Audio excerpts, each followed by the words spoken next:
मैं विकास कुमार। आप सभी का स्वागत है हमारे विकास एजुटेक यूट्यूब चैनल पे। और आज हम बात करने वाले हैं ऑर्गेनिक कंपाउंड्स की यानी कि कार्बनिक यौगिक का जो 10th क्लास का चैप्टर है। चलिए हम स्टार्ट करते हैं। सबसे पहले हम जानेंगे ऑर्गेनिक कंपाउंड के बारे में, ऑर्गेनिक केमिस्ट्री के बारे में कि ऑर्गेनिक केमिस्ट्री है क्या। ऑर्गेनिक केमिस्ट्री देखिए रसायन शास्त्र की एक वह शाखा है जिसमें हम कार्बन एवं कार्बन की यौगिकों का अध्ययन करते हैं। और ये जो कार्बनिक रसायन है इसके हमारे आम जिंदगी में बहुत ही महत्वपूर्ण है। जैसे मैंने देखिए इस पे फिगर में दिखाया है, जैसे ये पेड़ पौधा हो गया, ये कार्बन हो गया, कोयला हो गया, ये एनिमल्स, ये टेक्सटाइल देख रहे हैं, यानी कि इन तमाम वस्तुओं में कार्बन की मात्रा पाई जाती है। और एक सीधी सी बात कहें हम कि जो भी ऐसे वस्तु जो जलता है, जिसे हम जला सकते हैं, उन सभी वस्तुओं में हम कार्बन की मात्रा पाते हैं। तो यहाँ तो हम समझ गए, यानी कि कार्बन का दुनिया जो है एक बहुत बड़ा है, बहुत बृहद है। तो इन कार्बन के बारे में हम आज पढ़ते हैं। तो इन सभी रसायन शास्त्र की जिस शाखा में हम कार्बन के यौगिक हो गया और कार्बन के रिलेटेड जितने भी यौगिक हैं, इन सभी का जो हम अध्ययन करते हैं जिस कार्बन के कार्बनिक रसायन में, यानी कि रसायन शास्त्र में, उसे हम कार्बनिक रसायन कहते हैं। तो आगे हम चलते हैं, आगे जानते हैं। यहाँ तो हम जाने कार्बनिक रसायन के बारे में।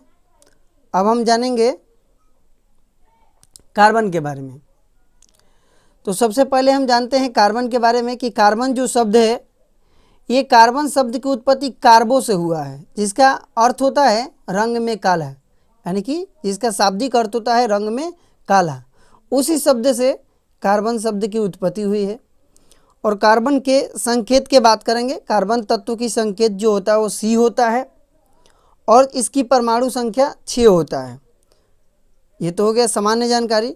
और उसके बाद में द्रव्यमान संख्या जो होता है वो द्रव्यमान संख्या 12 होता है, यहाँ आप देख रहे हैं। और इसे C6 यहाँ देख रहे हैं आप, इस तरीक़ा से लिखा जाता है। ये जो है इसके परमाणु संख्या और ये द्रव्यमान संख्या होता है। ये इलेक्ट्रॉनिक अगर हम वितरण करेंगे इनके इलेक्ट्रॉनों का सेल में, तो ये पहला सेल यानी कि K होता है। तो K सेल में इसके 2 इलेक्ट्रॉन रहेंगे, यानी कि पहला सेल में 2 इलेक्ट्रॉन और दूसरा सेल में 4 इलेक्ट्रॉन। जब इसका इलेक्ट्रॉनिक विन्यास हम निकालेंगे तो 1s2, 2s2 और 2p2 होगा। यानी कि बाहरी कक्षा में इसके 4 इलेक्ट्रॉन होते हैं और अंदर के जो कक्षा है इनर सेल, इसमें 2 इलेक्ट्रॉन होते हैं। ये चतुर्संयोजी होते हैं क्योंकि इसके बाहरी कक्षा में 4 इलेक्ट्रॉन है। ये 4 इलेक्ट्रॉन ले भी सकता है, यह 4 इलेक्ट्रॉन दे भी सकता है। ये दोनों प्रकार की अभिक्रियाएँ करता है। अब थोड़ा कार्बन बंधन के बात कर लें तो ये कार्बन बंधन, देखिए यहाँ मैंने कार्बन बंधन को दिखाया है। ये तो अंतिम कक्षा में 4 इलेक्ट्रॉन होते हैं, तो ये तो चतुर्संयोजी है। अब ये चतुर्संयोजी है तो चतुर्संयोजी बनाता कैसे है ये देखिए।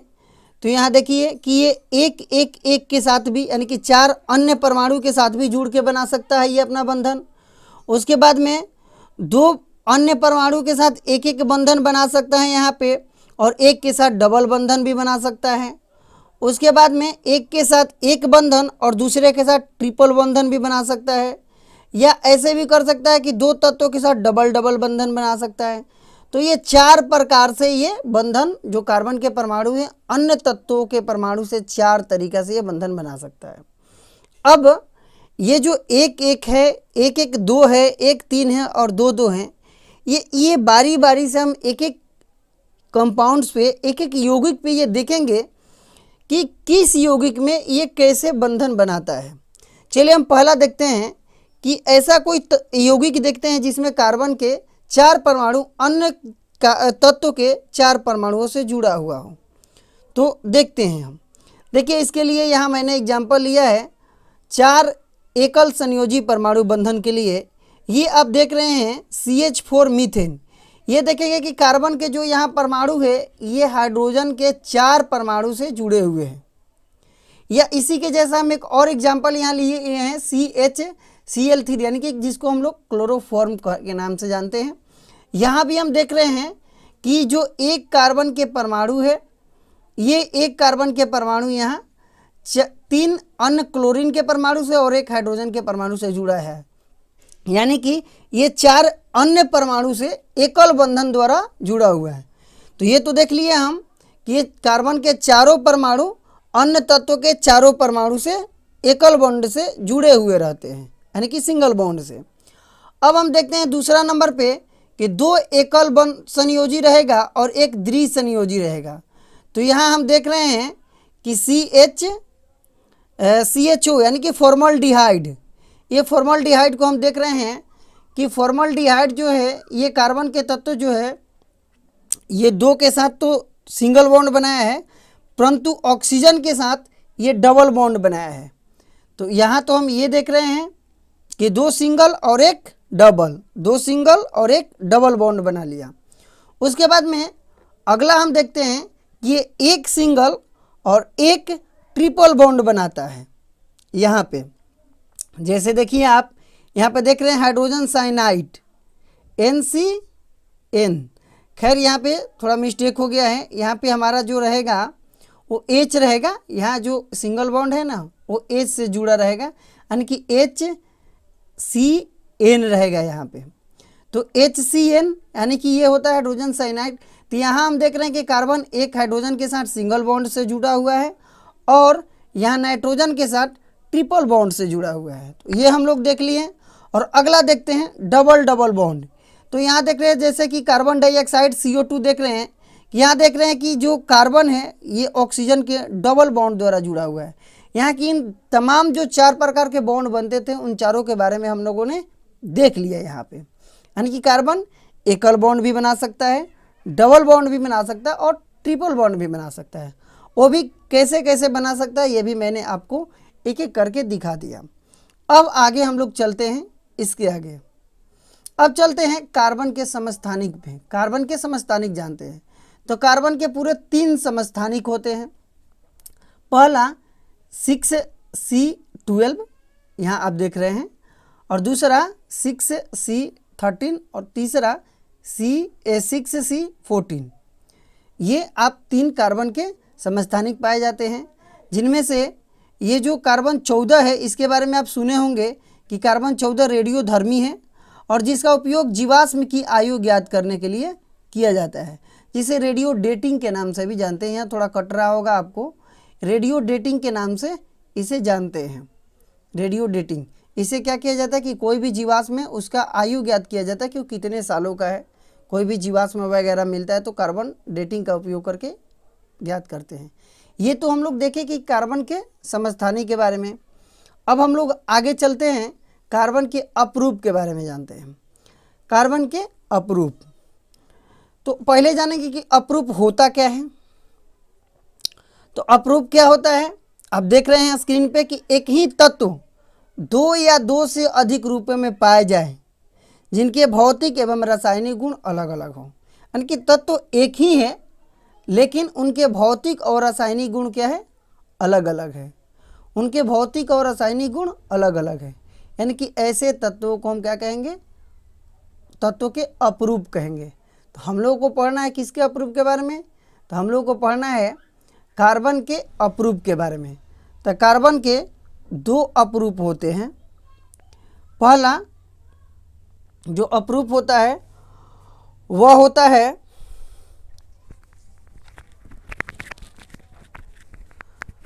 पहला अपरूप होता है क्रिस्टलीय अपरूप और दूसरा होता है अक्रिस्टलीय अपरूप। जैसे कि आप स्क्रीन पर देख रहे हैं ये क्रिस्टलीय अपरूप क्या है भाई, तो क्रिस्टलीय अपरूप जो है जिसमें निश्चित ज्यामितीय संरचना पाया जाता है, यानी कि जो इनसे ज्यामितीय संरचना होता है वो निश्चित होता है, जिसे हम लोग निश्चित ज्यामितीय संरचना के कारण ही हम इसे क्रिस्टलीय अपरूप कहते हैं।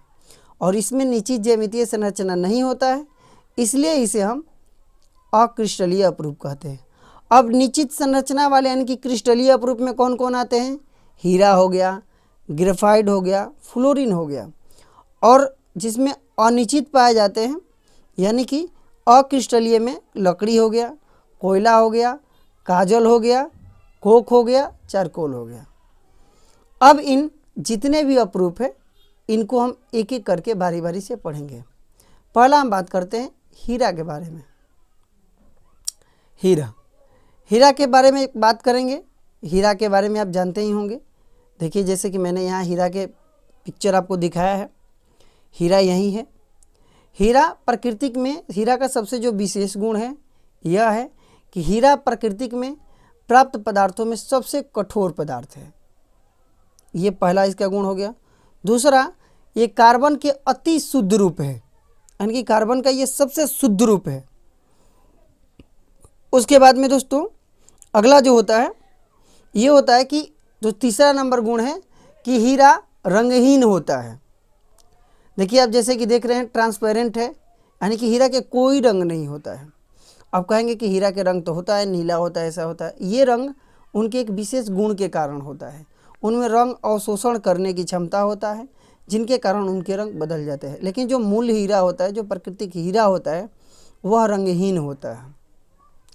अगला जो गुण है चौथा नंबर वह है कि विद्युत का कुचालक होता है, यानी कि इसमें विद्युत प्रवाह नहीं करेगा, विद्युत प्रवाह नहीं करेगा।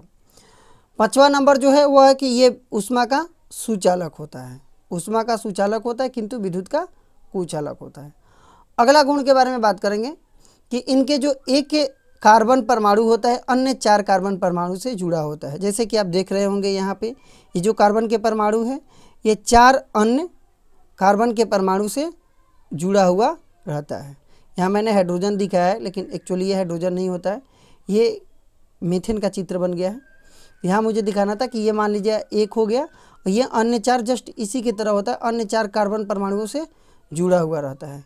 इसके जो संरचना है त्रिविमीय चतुष्फलकीय होता है, यानी कि देख रहे हैं आप 3 डायमेंशनल में है, ये त्रिविमीय है, सब एक दूसरे के लंबवत दिशा में फैला हुआ है, ये आप देख रहे हैं। उसके बाद में कार्बन कार्बन के जो बीच कोण बनता है वो बनता है, यहाँ देखिए ये मैंने मीथेन का ले लिया है, लेकिन जस्ट इसी के लगभग में होता है 109.28 डिग्री एंगल बनता है। और जो हीरा का अपूर्णांक होता है 2.42 होता है। ये तो रहा हीरा का गुण। अब हम बात करते हैं ग्रेफाइट के बारे में, हीरा के उपयोग के बारे में पहले बात करना है ना अभी, कि हीरा के उपयोग क्या होता है। तो हीरा के उपयोग में सबसे पहला जो है आभूषण के निर्माण में होता है। हीरा का उपयोग आभूषण बनाया जाता है। उसके बाद में आप सुने होंगे कि हीरा के अंगूठी होता है, हीरा के और भी बहुत सारे आभूषण होता है। खैर हम लोग तो गांव में रहने वाले हैं, हम तो सिर्फ अंगूठी के ही बारे में जानते हैं, रिंग्स के बारे में, और भी बहुत सारे होता होगा। उसके बाद में कांच काटने में होता है। तीसरा नंबर पत्थर काटने के जो मशीन होता है उसमें होता है। ये तो सबसे कठोर है, इसलिए इसका उपयोग किया जाता है। ग्रामोफोन के सुई बनाने में होता है। हीरा की पॉलिश करने में होता है।